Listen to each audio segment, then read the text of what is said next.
Hey, Gabriel, Hey, Gabriel, Jose. where are we today?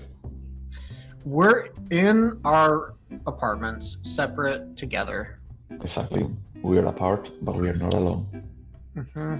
Still purple. Still purple. If anyone out there is concerned, tanning salons are an essential business. They're still open in San Francisco. Don't panic. It's good to know that my sunbath needs are going to be covered from here to the backside. It's I mean, what if people were to see that you were a little bit pale? Come on, you know me. I mean, it is pretty hard for me to actually just be paler than I am. Yeah. COVID's still happening. My grandma has it. Yeah. I mean, hopefully she will be okay.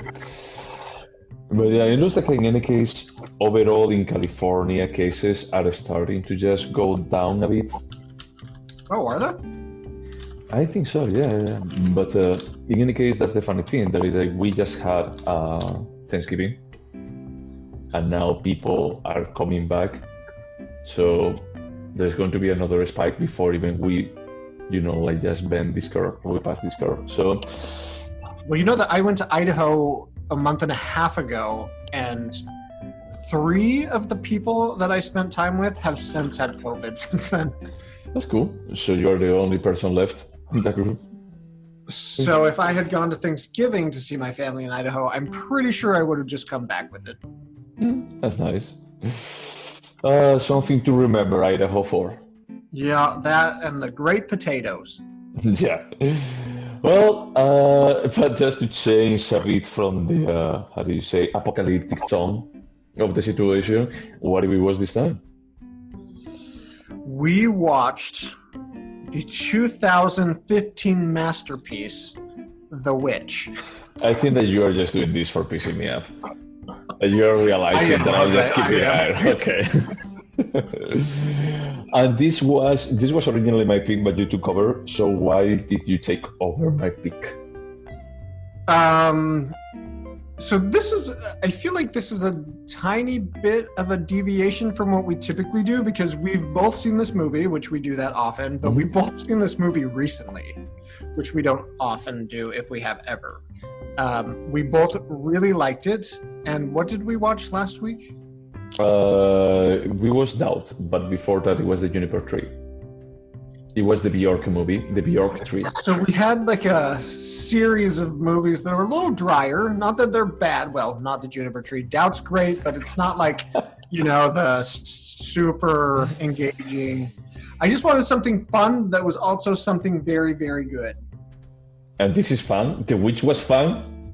Oh, fuck yeah, man. This is right up my alley. This is like existential and physical misery, puritanicalism, Puritanicalism, is that the word? Yeah, well, I mean, I get the idea, but it's like you said that this was fun. I mean, it's a fun movie for me to watch because it plays it pushes all the buttons that oh my gosh, that I love to have, because I'm not a sadist. What's the other one? Masochist. Thank you. I'm a masochist. It presses all my masochistic buttons. Okay, so Haneke's fan, masochist. Okay. Well, see, Haneke's a little too extreme. That's just like an exercise in pain. This is like, yeah, let's watch this witch kill her parents and run off with Satan. Like, that's... Sure. No, that's fair. But, so that's one of the things that I wanted to ask you, because this is my turn for summarizing it. I was going to say, like, the movie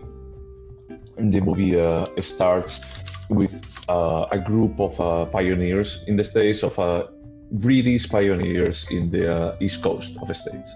Pilgrims. Pioneers are the ones that went from the East Coast to West Coast. Gotcha, yeah. And it looks like there is some kind of religious schism in the settlement that we have, but I didn't exactly get like what were like the beliefs, the true beliefs of the family, of the father of the family, and of the pioneers. Of the pilgrims at that time. To be honest, I didn't get it either, because the father of the girl who's supposed to be the witch, he's like praising Jesus's name, but like he's like, I will never stop testifying of Jesus, but I didn't either. It must just be 2 different sects. Yeah, well, I mean, I think that is just more like Protestants and Lutherans kind of thing. It's not that he doesn't believe on Jesus or on Christianity as a whole. It's a bit more like, I don't believe how you guys practice that. He says something that I will be following like false prophets, but it's a bit more of probably like this, the writings that they're following. And if I had done like proper homework, I could know the answer to this. But in any case, that's how the movie starts. There is this kiss. They are being judged because he need to accept, his family need to accept like the official religion, the official flavor of Christianity, and he said that he doesn't. So the alternative that I give him is like, you're going to be banished. So just find your life out there, but you cannot stay in the settlement. And the whole story is about like how they try to survive, like this family with the two parents and 5 children, one of them a newborn, and the eldest one, Anya Taylor-Joy, how they're going to be like surviving in the middle of a forest. Yeah, you're right. There were 5. That's weird. Yeah, because one of them disappears pretty quickly. So from the beginning, the movie tries to set up a very eerie feeling. Is that even before the first bad thing happens, is that you already know that something bad is going on that forest. They try to avoid the forest, and on the next scene, basically, Anya Taylor-Joy is playing with the kid, Thomasine. That is funny because my grandmother, it was called Tomasa. That I guess that is the Spanish version of Thomasine. Oh, wow. I haven't heard that name before this movie, so. Yeah, for me, I was like, wow, this is the only other time that I heard someone with a name similar to my grandmother. It's a bit more like in Spain, it's like extremely obvious that there was a generation of names that they disappear after the 1930s or 40s. Like from this point, no one is going to be using this weird name. No one. So in any case, Thomasine is playing with Sam, that is the baby, like just hiding her face, and then once that she actually just uncovered her face, the baby's gone. And this is something that I wanted to ask you, because then we have a scene of how an old lady, completely naked, is about to just stab the baby, and then is eating meat, so we assume that that person is eating the baby. But somehow I have forgotten that scene. I thought that everything was left a bit more in the air until later in the movie. A bit more is like, was it a wolf? Was it a witch? But no, the movie is like pretty clear about like, there is a witch in the forest. So I also remember it being a little more vague, which I think is a testament to the film. Like when you walk away and thinking, wow, there was a lot to think about there. And I also thought, okay, let's watch this with kind of a conservative eye. What's real, what's not. But if you notice, that scene is horrifying, but it never continues after that. It doesn't continue until what is Caliph, and I'm surprised that I remember some of these names. Caliph and Thomasine goes into the forest by themselves, and then you actually see the witch again in the house. Yeah.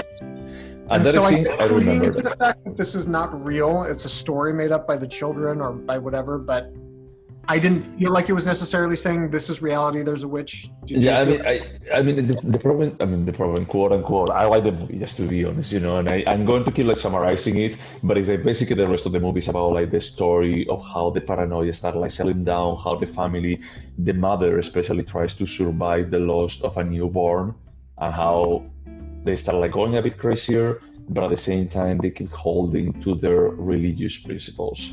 Is that they still have like this kind of blind faith of Jesus Christ is going to be like protecting us, and they don't want to go back to the safety of the settlement, until of course when they make plans about like, yeah, we will go back to the settlement, it's like things just go completely crazy. And that's the last 30 minutes. The last 30 minutes is the last day before, the day that they were planning to just go back to the how do you say, to the settlement. So the movie has like a lot of imagery, like very disturbing imagery, but at the same time it does a good job with the music. And that's another question that I wanted to ask, like what did you think about the music? If it was like too overhandled, or it was okay? Because Cycle, it is not. I was totally fine with the music. Okay. It didn't feel overwhelming to me. And we often talk about how we hate when filmmakers feel like the only way they can make an audience feel a certain way is by playing certain music. The director was making me feel what I was feeling because of the content of the movie, not because of the soundtrack. It was super effective without the music, so for me it was just another well-crafted portion of the film. Did it bother you? It bothered me a bit because maybe it's because I actually forgot like part of it. But for example, when they're shooting, when they're showing the forest, the forest itself is not disturbing. Especially there are like so many scenes. There is like one. I think there is when Anya Taylor-Joy is looking like straight from a real, like height to the forest, and you see like how dark it gets after the bushes, after the baby disappears. There is something there, and they don't use music there, but that scene is scary, and the only sound that they use is like the bushes moving, like the buses moving. But there are scenes when you can see like the forest from a higher level, and they have like this kind of crescendo that I feel is like, look, if I remove this music, this is not scary. You're actually just trying to transmit and complement the scene that you're doing, and at least it's complementing. It's not like a scare jump that what it really scares you is the sound. It actually tries to create an atmosphere. So I'm okay with it, but I was curious if you felt like it was a bit more overused. But not to be a douchebag, couldn't the music symbolize whatever is in those woods that is like metaphysical, that they're afraid of, we can't see and understand? They think there's something horrifying in the wood, and the voice, the music was a vocalization of that. I don't know. I mean, I just look. True, that may be the case, but at the same time, is that that's something that we have associated with something eerie and wrong, that it goes there. So I'm saying that they use the right music. Yeah. I'm saying that is the right one, but subtle, it is not. Yeah, it's not subtle, no. So it's not like a scare jump kind of thing. That is like, I think that horror movies nowadays use a lot of scare jumps because it's the easiest way of transmitting horror. And I think that this movie, one of the reasons why I like it is that it doesn't go so much into the scare jump. I mean, there are a couple of points that is a bit more like, oh, okay, that happened, but it's a bit more about like just building an atmosphere of isolation in the middle of the forest, because the only actors that you have for 90% of the movie is the family, the 7 members of the family. Yeah, once they get kicked out of the settlement, it's just them. And there is a strange thing because the father says that he exchanged the silver cup that the mother had for, I don't know if it was like a gun or ammo or a trap for hunting. And they say that he exchanged it with someone, but we never see that someone. And it looks like there are other families, like not that far, because they say like we could actually just give Thomasine, that it almost sounds like we can sell Thomasine to those families, and they would take her. So it looks like there are other families that they're outside of the settlement too. But we don't know it because they never saw it. It's a bit more, there is a bit more of that wall that the father knows, but we don't as the audience. But we're not going to be like showing it. Yes, I agree with you. And I think the point of that was to show the claustrophobia of this homestead and how isolated they were, and how I think we're kind of supposed to see the movie mostly from the point of view of the witch, and she is completely a prisoner there, a prisoner with people who eventually turn on her, which is horrifying. And to feel like you don't... Huh?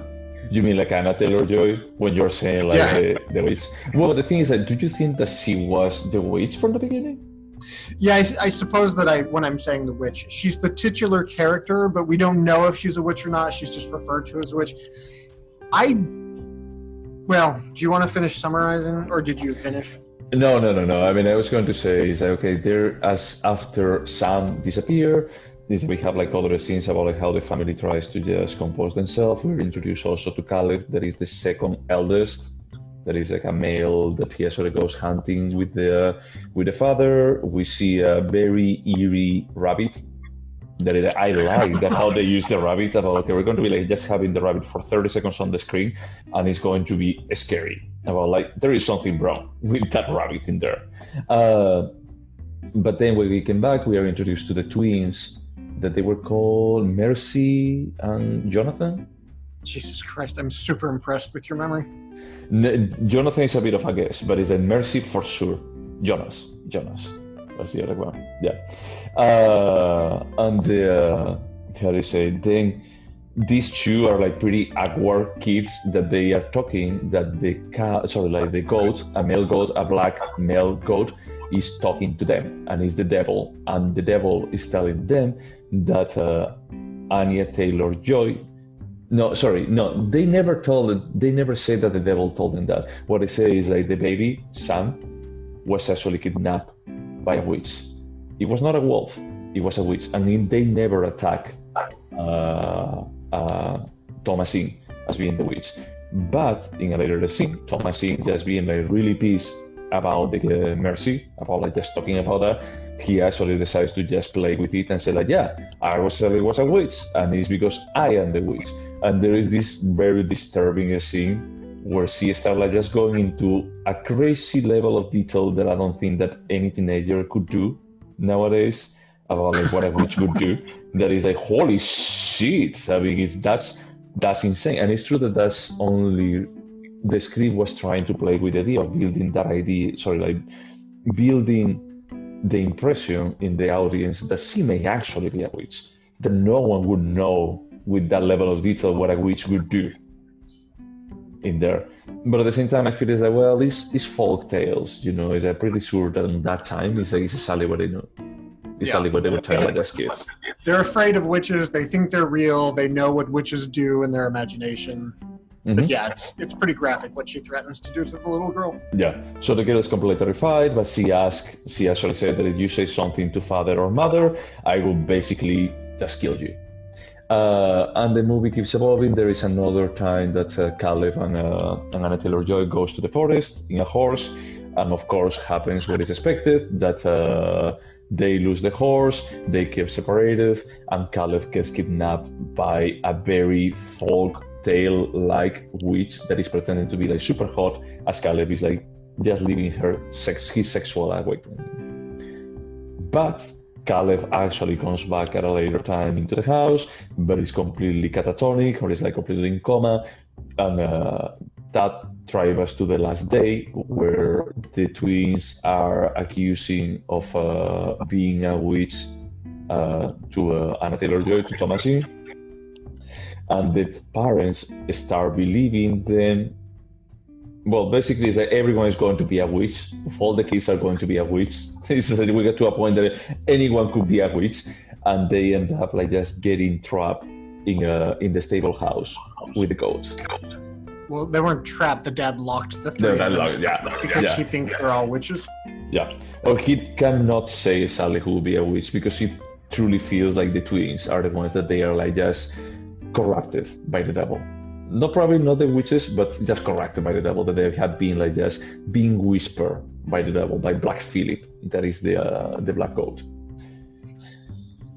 Yeah, there's a lot. I think you're leaving out an important piece that initially they think that the witch is Anya Taylor-Joy. Anya Taylor-Joy, yeah. And the dad is like, "I'm sorry, you're my daughter, but I'm going to take you to the settlement, and they're gonna find you to be a witch, and you're gonna die." And she is like, "You piece of shit! You've done this and this and this," where he's wronged his daughter and lied and cheated and stole. And I think that scene is incredibly important because that, I think, is what the film is about: the hypocrisy. Of the faith, or the blind faith. Yeah, like trying to isolation. Like trying to seal yourself into, I cannot do anything wrong because I love Jesus. Mm-hmm. Even when you're a disgusting parent. Yeah, it's that you haven't done absolutely anything for us. It's that you are not capable of hunting, you are not capable of growing vegetables. You stole something from the mother and didn't say anything. You were allowing to just the daughter to take the fault for it, and then you're trapping me here with what is supposed to be the devil. It's like, what the fuck? So that's the reason when we are saying about like Anya Taylor-Joy is the devil, is that for me it's like, no, she's the only decent character on this. Oh no, I said she ran off with the devil. Yeah, oh, she's the witch. She's the witch. It's a bit more like, yeah. At the end, after that night spent there. Well, before that, Caleb recovers. I love that scene with Caleb recovers like consciousness, and she starts going into a rapture of fate. That was a really beautiful scene. Horrifying. Yeah, it's horrifying. You know, like how he's like just having this kind of delirium before his own death. And then he just dies after just saying that I'm seeing Jesus, I'm going to your embrace, and dies. And there's like when the father like just freaks out. Well, is that a scene with the father and Anya Taylor-Joy? William was the father. They just talk about like you're going to be a witch. You're a witch, but when we go back to the settlement, you know, like the fate of whatever, you know, is going to be like just converting. It's going to be like healing you. And it's when she says like just fuck you. That's honestly fuck you. I'm done. You're all pieces of shit. Yeah. And well, the mother is not a piece of shit. It's just the victim of blind faith. But I think that the father is like a victim of blind faith and at the same time a piece of shit. A piece of shit, not like a mediocre man. I think the mom, she blamed the girl from the beginning for Sam dying. And if we believe that what we're seeing on the screen is literal, it's not her fault. Well, it's not her fault, but I mean, that's the other thing that, okay, it's pretty weird that you take actually the baby like so far, you know, and just play. Sure, but in any case, it's I can understand like a mother that is grieving, like just saying something terrible. And I think that it's a bit more like he actually starts accumulating and blaming her for other stuff, that if the father would have come clean about like, no, I actually stole the cup and I sold it. It's like that wouldn't have escalated up to the point. So it was a bit more is that look, she was given a scapegoat and she decided to take it. I'm not saying that she's a good person, but it's like significantly better than the father. I think that the mother is another victim about like the blind faith that the father had for just moving away from the settlement. Okay, that's fair. Yeah. So, but then at the end, they get just stuck on the stable, and in the middle of the night, so like the two twins and Anya Taylor-Joy, and in the middle of the night, one of the witches like just shows up there, like trying, like getting fed into the milk of the goat. And then the next morning, basically all the how do you say, like the wooden panel that the father installed is like completely destroyed. The goats are disemboweled. What happened with the twins? Aren't they dead in the stable? I thought that they were like the goats, the ones that they're there, like the disemboweled ones. They don't show inside. The only thing that they show is like just Anya Taylor-Joy like just waking up and say like, oh, you know, she just flew from nowhere. And it was not me, I swear. Maybe the witch took them because they were actual witches. I don't know. Yeah, that's the only thing that is like because there is also like they play a bit with the idea of not getting baptized, and if you're not baptized and you die, you go to hell. Yeah. So is that they say that Sam will go to hell, Caleb will go to hell, but I think that Thomasine, she was baptized. Yeah, she was. Yeah. So is that the twins that they weren't baptized, so maybe they actually just took him because they had like additional powers if you eat them. So what do you think happened to the twins? I think that probably they got eaten as the baby. Okay. They were sorry, witchcraft happened on them. Whatever that was. But they're not there in the morning. Now I want to go back and rewatch that scene. Clearly, I didn't catch what happened, but it wasn't that important to. Well, from that moment on, it's very, very thrilling, I guess you would say. The rest of the film is just super intense. Yeah, it's a resolution. There is like a dream scene with the mother that she sees the babies. I like that scene. It's so horrifying. Yeah, I mean, did you watch The Lighthouse? I did not. Gotcha. Which is the only other film this director has done. Richard Eggers? Yeah. Roger Eggers? Robert Eggers. Yeah. So it's the same idea about like just multiple stories, like folk stories. In that case, it's about how do you say, like sailors, and in this one, it's about like folk tales with the pilgrims and the settlements here, you know, and witches. So it feels like all that is seen is like a tale on itself about like how the mother sees his dead sons, and how he's going to start like just I say like just feeding the newborn. And when we go back to reality, we can see that it's actually like a crow, the one that is actually just peeking into the mother's teeth and just bleeding all around. That is like pretty disturbing. Yeah, that was a really, really disturbing scene that I had completely forgotten about. Yeah. Now I remember that one is like when she actually sees the baby, like, no, that's not your baby, and we're going to see like something weird now. But in any case, when they wake up, is that basically the father confronts Anya Taylor-Joy about like, come on, you have to be the witch. There is no other explanation. He's like, no, she flew out from nowhere, and then Black Phillip, that is the black goat, attacks and kills the father on top of the mountain of logs that he was carrying. That Anya Taylor-Joy said the day before, that this is the only thing that you're good for. So you think that she was a witch? It tried to play a bit with it, but it's like I feel like there is like some symbolisms that you can just read about it. That is like, well, maybe she was not consciously a witch, but she actually hated the situation that she was in. Because Caleb and the other kids, they were like young enough for actually go wrong with whatever, as our parents. But she was old enough for just seeing like the kind of injustice stuff that it was happening to her. About like, oh yeah, we're going to starve, but don't worry, I'm going to be like selling our daughter to the neighbors, so we'll be fine. It's like, yeah, parents should be doing this. But so I guess I don't see this as a paranormal film. I see all the paranormal stuff as like a manifestation of what's in these people's minds, because I saw it all as magical thinking, as being completely absurd. And I agree. The first time that I watched this movie, I watched it like that. I thought, okay, there's like a lot of ambiguity, and what is feeding this ambiguity is their blind faith that they have. Is that the kind of blind faith that you can actually just invent monsters when there is nothing. It's like Sam disappeared because a wolf took it. That would be like extremely easy kind of explanation. It could be like just pretty good timing for Thomasine like just hiding her eyes, and that time like just a wolf like just running in 3 seconds like at the speed of light, stealing the baby and running away. But sure, But this time that I watched it, it was like, yeah, all kind of subtlety and all kind of message of I'm going to be like just making everything happening only on their minds, and then just making most of it. It just dissipated for me, because for me the first time that I watched it is until the last scene when they start like just flying away, or when the devil manifestate in front of her, is like there is everything could be ambiguous. Whereas I know this time when I was seeing like the old lady that just killing the baby, is like, look, you are showing me this is because that happened. So did you like it less because you saw it differently this time? I like it a bit less. But I'm still saying that I think that it's a good movie. It's a really good movie.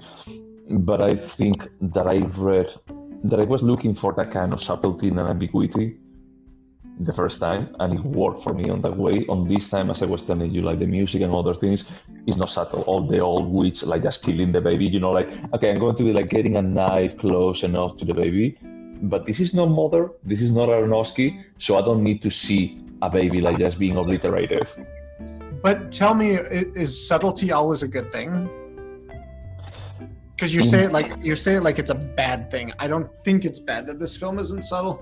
No, I don't think that it's bad, but it's a different thing. It's a different kind of value that you are presenting. Subtlety works well for just giving ambiguity. About, okay, I'm not going to be like going all the way into that story. Is like, if I'm subtle, it's easier to actually sell ambiguity. And in this case, it's like when you are like just going all the way in with this kind of displays that you have, it's hard for me to buy into ambiguity. It's like, for me, Anya Taylor-Joy was not really a witch. Oh yeah, I don't think she was a witch either. I think her family, destroyed her goodness inside of her, and she was like, "Oh yeah, it's clearly way more fun to be without you religious freaks. I'm gonna go fuck with Satan." Yeah. Well, I think that at that point it was a bit more like, what do I have left? It's like I lost all my family.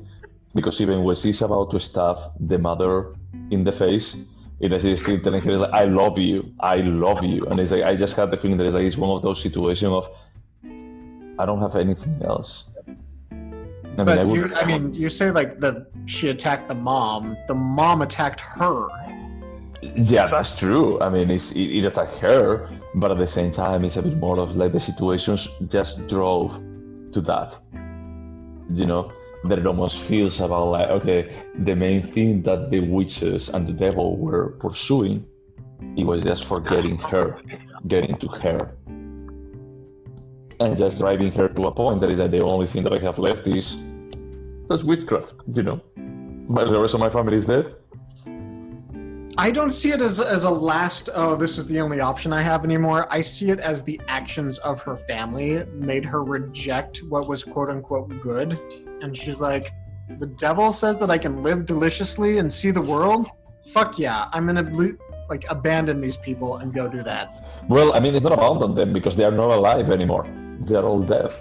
But they still represented what she perceived to be goodness and stability and safety in the world. And all of that failed her. Oh yeah. No, I mean, I think that is like just this movie represents like the trip from the blind faith into the blind witchcrafty, the blind evilness. You know, because she doesn't even like just ask about like, so what is the traumas? What is the catch? You know, because I love the idea of living this deliciously, but what is going to But I happen don't to them? see it as evil. I think that's the whole point of the film, is that what was evil was her good religious family. Satan just offered her to have a good time and enjoy life. And she was like, yes, I'm going to choose this. So are you telling me that it's not evil about like just stealing a baby and eating it? So I personally don't think the witch stealing and eating the baby was real. I think that was a story that the kid told to the family. But I do think when she walked away from her family and she went to Satan, whether or not that was real or metaphorical, I think she was rejecting everything in her past. Yeah, but I also tell you that everything that I've seen in this movie this time, and this time that I watched it, this is probably the third time that I watched it, I just took it as face value. I just decided to just like, okay, I'm going to be like, if it's on the screen, this happened. I'm going to be like just taking, I mean, honestly, I'm just taking it as, you know, like completely a linear story of reality. Is that there is someone, there is an old lady that is still this, and then Caleb actually ran into this house, you know, with this extremely hot lady that he seduces him, and then he practiced like witchcrafty on him, sorry. And from that perspective, I just feel it's like you can see the stitches along the many different folk tales. And I don't think that that's bad, because I think that that's the sign of identity that Robert Eggers is embracing. The Lighthouse is the same thing. It's a bit more like... Yeah. And it has also the same problem with a very thick accent. But you get the general idea. Even now, like reading the subtitles, I realized, okay, yeah, I got everything. You know, it's a bit more like the specific kind of sentences. I didn't get it completely. I didn't get like exactly how Anya Taylor-Joy humiliates her father, when they are like just. I understood it was happening. But it's like, I understood that it's like she's humiliating him, but I don't know exactly how. So he goes with this kind of idea about like, okay, my sign of identity is like I want to just connect folk tales into a larger story. It may work better, it may work worse. I think that in this one it works well, because the overarching story is about like the loss of faith, like the transition from I have a blind faith into this kind of blind faith in the rest of my family is just driving me to a point that I say like, fuck it, I will just go with exactly the opposite, because this is the disenfranchisement, yeah. Yeah, disenfranchisement on the blind faith and the process for just going to something else. That in this case is witchcraft. But, you know, in other cases, it may be, I don't know, politics. Just anything that's not, you know, being a Puritan. Exactly. So that's basically, I think that is just the synopsis, and also like the synopsis at the end, it actually ends with after the parents die, she goes, talks with the coach, and she goes through the process of just signing the book, and he goes into a aquelarre, it's called. At least in Spanish, it's called aquelarre, like the ceremony, like a satanic mass. Ritual, yeah. And everything is that they're like just in a rapture moment, like just all the witches in front of a bonfire, and then they start like just flying away. And I love the final scene when the camera is like just pointing to her, and she starts like just going crazier by the second. She starts like just having this kind of rapture of joy and a bit of fear. She's starting to just fly off too from the ground. Yeah, I agree. I think the ending is just everything from the time the dad wakes up. I think that's just a stellar ending to a film. It's so good. Everything that happens is amazing. Yeah, and it's a third of a movie. It's like just 30 minutes of it. And I would say that even before that, is when the scene of the mother dreaming, is that's also like pretty good because it actually just sets the tone for everything that is going to happen from that point on. But don't you think that the fact that we saw that happen and we know that it didn't actually happen means that you have to take everything that you see as maybe this didn't happen because a crow really didn't tear her breast apart? Okay, that's a fair point. That scene is something that you don't take as face value. And you see like just recorded in the same kind of way, but there is a difference. It's like on that situation, there is one of the characters in it. So you can actually think that that's the perspective of that character about like what is happening in front of them. But when we see the witch in the middle of the forest, we don't see anyone else. When Caleb actually sees the hot witch, is that we actually see Caleb. But that is when the old witch is killing the baby, it's only the witch. I don't know. I think the witches are supposed to represent this like fear that they all had that wasn't, you didn't need to be afraid of witches. They don't exist. You don't need to be afraid that your children are speaking with a goat because that doesn't happen. But the isolation and the fundamental religion convinces you to do this and do crazy things. Your reading is completely valid. I'm just surprised we feel so differently about this. No. I mean, the funny thing is, like I told you, I was even surprised about myself because I remember like just reading exactly as you did about like this is a family that is going crazy, and until the end, and even with the end, you can actually see like no, she's imagining it. You know, the god is not whispering to her.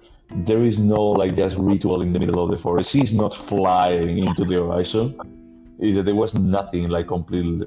You can still like just say that I don't know exactly how to read this. Is it actually like reality or is it actually just what they are making up about? It's going crazy at the end. Or like, okay, I'm in the middle of nowhere. I don't have like any kind of like way of surviving here. I'm going to die and just going insane. And that was maybe the first time. That's the reason why I love this movie the first time that I watched it. But this time, it was like, no, that ambiguity when you are like so blunt about like what you're doing, so heavy-handed, is not working for me this time. So I'm not saying that it's a wrong reading, that your reading is like, because it's the same reading that I had the first time that I watched it.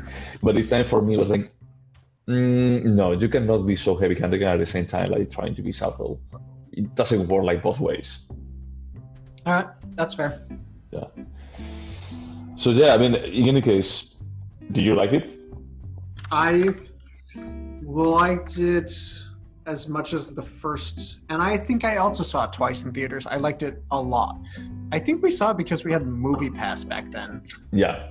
So we just like went and saw anything more than once. Oh no, but with Movie Pass you could only watch it once. I think that they had like some kind of restriction. That was the thing with Not Movie if you Pass. bought a ticket to a movie you weren't going to see. Like Let's Be Cops. Like Let's Be Cops. Yep. So would you watch it again? This was your third time, no, watching it?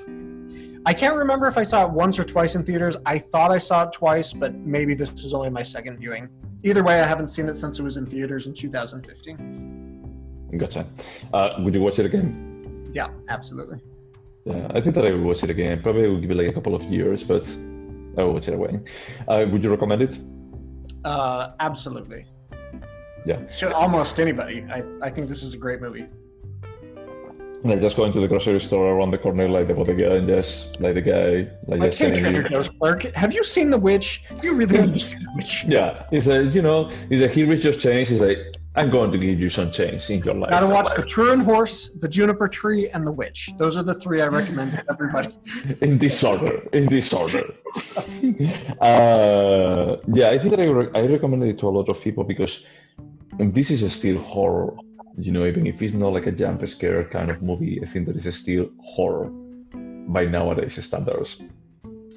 Usually with horror, if I say that they are a good horror movie, that doesn't mean that they're a good movie. And I think that this is a good movie. And on top of that is horror. So it makes it an excellent horror movie.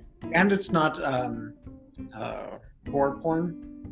Yeah, no, there is not too much gore to it. Yeah. Well, I mean, when they kill the baby, when they show it, it's true that you don't see exactly how they stab the baby, but I was like just terrified about how they were like getting the knife close to them. I was not Except as you have to watch them terrified. cut off a baby's leg, which is to me like gore porn, like Saw. Do we have to watch all that happen? No, we don't. Or Mother. Or Mother, yes. Oh, see, that is singing Mother. Okay, would you remember it? Yeah, I remember this movie super well from 5 years ago. I'll remember it Yeah. moving forward. You remember like most of the scenes and exactly how it ended, and you had like some specific scenes. There were like some small details that I had forgotten, but it's like when they were about to happen, it's like, oh yeah, I remember this is what happens here. So yeah, it's a memorable movie. Is there anything artistic about it? I think so, yeah. I think the direction is extremely tight. I think that through the direction, you can feel the claustrophobia and isolation that they feel. I think the scenes where there are metaphysical presences, they're very well crafted. And I think that's thanks to the direction. Yeah, I think there's a lot memorable here. Yeah, I mean, for me, I actually wanted to ask you, you had to compare the directing on here and the directing, the directing from Ari Aster in Hereditary. Which one would you choose? Picking between the direction or between the movies? So only the direction, especially like photography, and about like just setting the ambience, because both movies are a lot about ambience and a lot about witches, but a lot about ambience.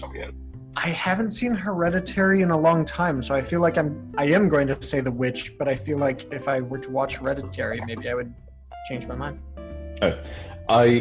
I think that there is something artistic about it, but when I think about like, and you know that I'm not a big fan of Hereditary or Midsommar, you know that.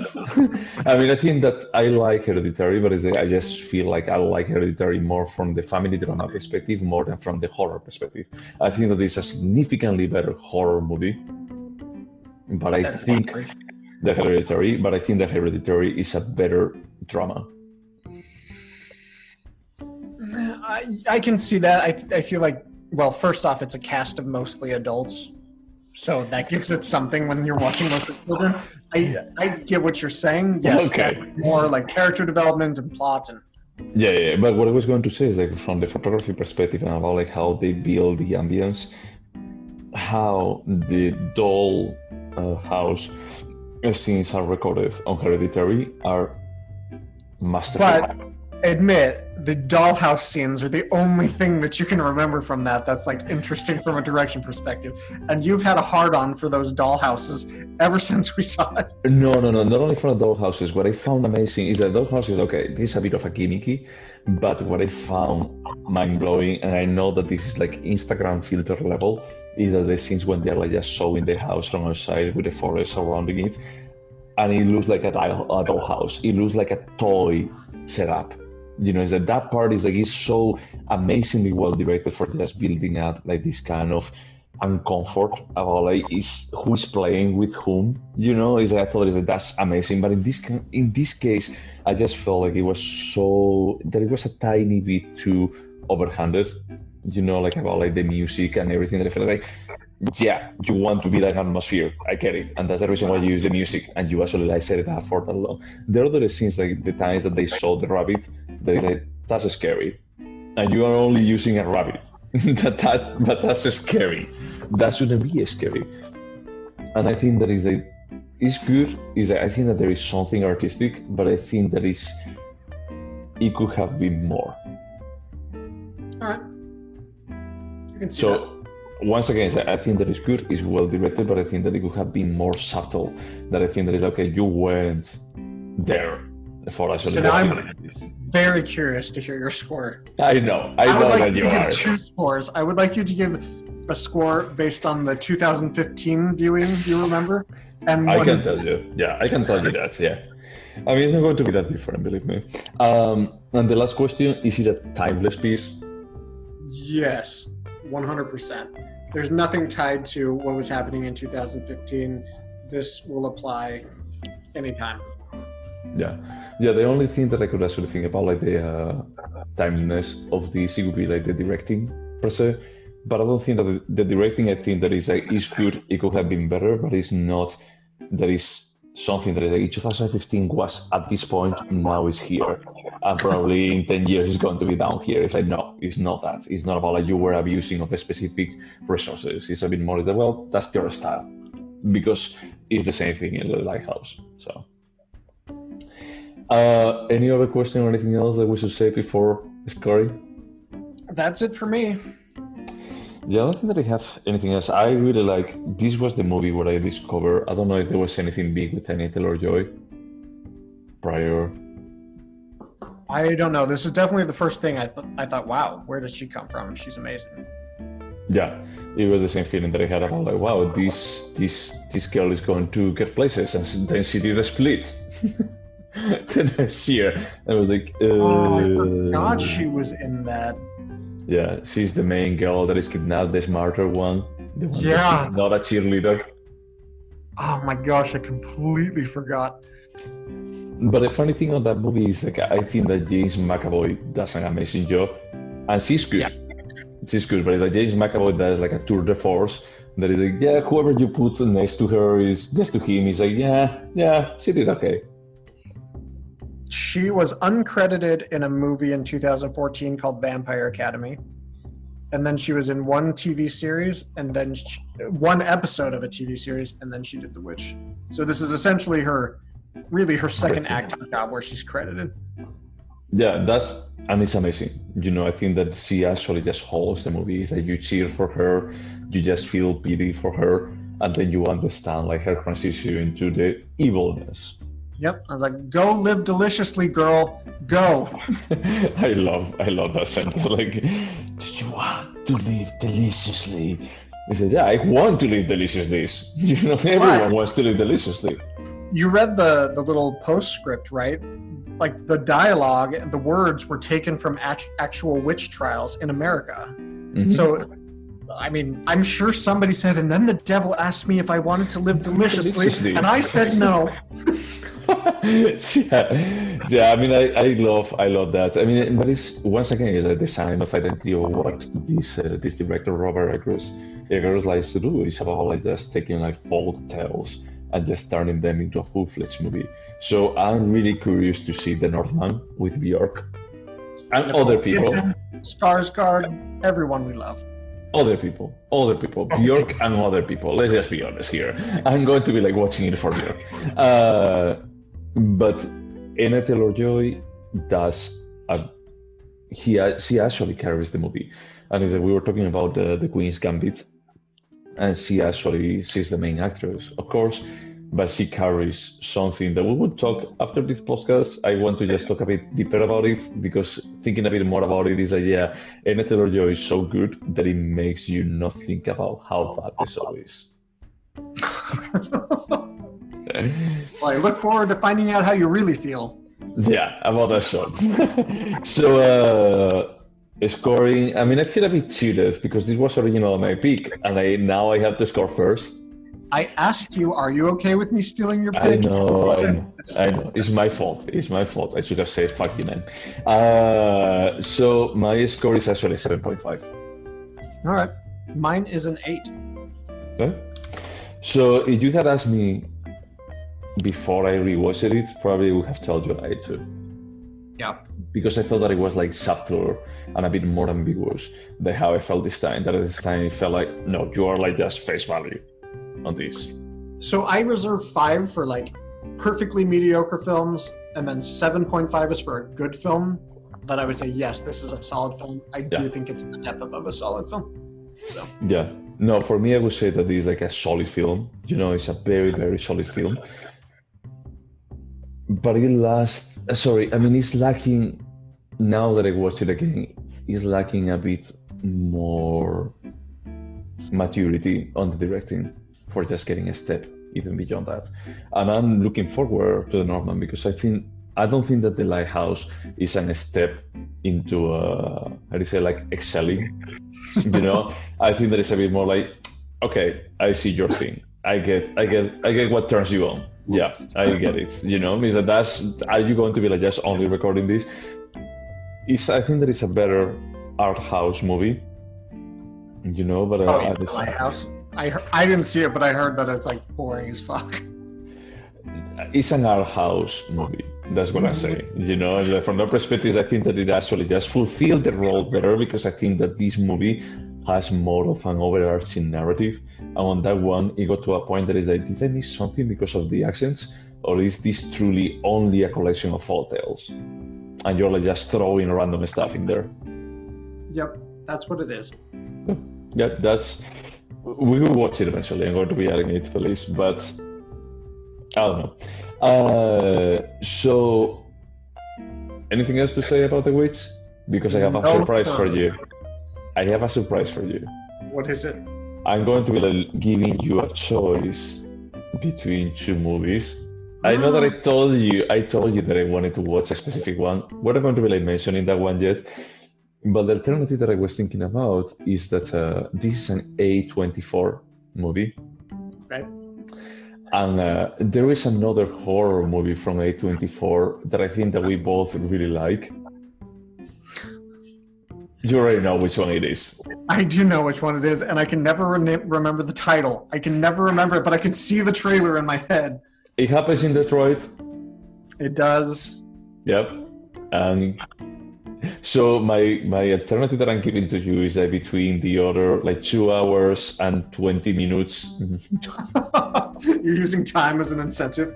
It's completely up to you, but I was just thinking when I was talking earlier about this movie, I was talking about like this is a good movie that it happens to be horror, that there are not so many of those.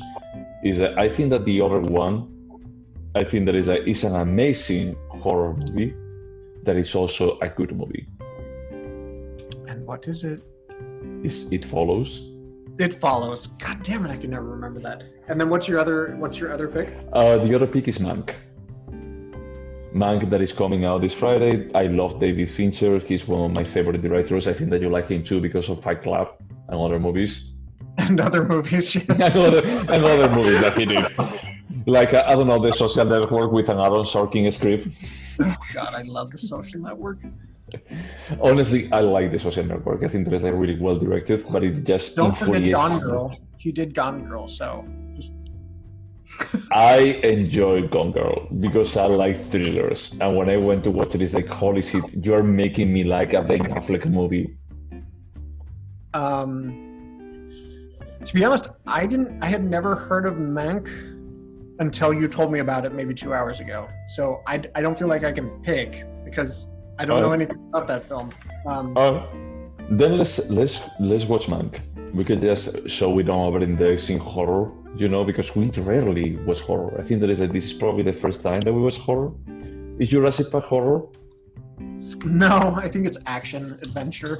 Okay. I mean, Funny Games is definitely horror. It's social commentary. Wow, David Fincher has 93 credits as a director.